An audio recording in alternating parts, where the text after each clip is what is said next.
Sa bawat sandali ng ating buhay, may pagkakataon tayong makipag-usap sa Diyos. Tayo ay kanyang mga anak, at siya ay laging nakikinig. Ngunit bakit tila hindi lahat ng ating dasal ay sinasagot? Ano ba talaga ang tunay na kahulugan ng panalangin?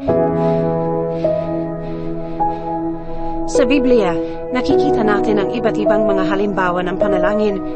May mga panalangin ng mga tao na nagmamakawa para sa kanilang mga pangangailangan, na mga tao nagpupuri sa Diyos, na mga tao naghahanap ng kanyang patnubay, at na mga taong nagsisisi sa kanilang mga kasalanan. Sa awit 34:17, sinasabi, ang Panginoon ay malapit sa mga may pusong nasisira at iniligtas niya ang mga may espiritong wasak. Ang panalangin ay hindi lamang isang paraan upang makuha ang gusto natin, kundi isang pagkakataon upang makipag-ugnayan sa Diyos. Ang pagdadasal ay isang pagpapahayag ng ating mga damdamin, ng ating mga pag-asa, ng ating mga pangarap. Ito ay isang pagkakataon upang magtiwala sa kanyang karunungan at sa kanyang pag-ibig. Kahit si Jesus, ang anak ng Diyos, ay nanalangin ng may pag-aalinlangan sa hardin ng Getsemani. Sinabi niya, Ama, kung maaari lumayo sa akin ang kopong ito, gayunman, huwag ang aking kalooban, kundi ang iyong kalooban ang mangyari.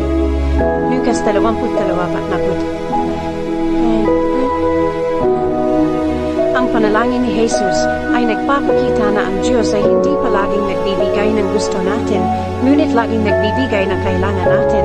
Ang kanyang plano ay para sa ating kabutihan, kahit na hindi natin ito maunawaan agad.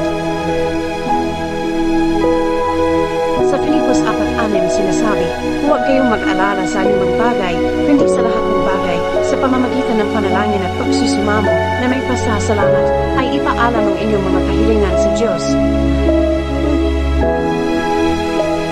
Ang panalangin ay hindi isang bagay na ginagawa lang natin sa panahon ng kagipitan. Ito ay isang patuloy na pakikipag-usap sa Diyos, isang pagkakataon upang magpasalamat sa kanyang mga biyaya, upang humingi ng kanyang patnubay, at upang magtiwala sa kanyang pag-ibig. Tandaan, hindi lahat ng dasal ay sinasagot kaagad o sa parang inaasahan natin, ngunit ang Diyos ay laging nakikinig. Ang kanyang kalooban ay para sa ating kabutihan. Magtiwala ka lamang sa Diyos sa kanyang plano sa iyong buhay.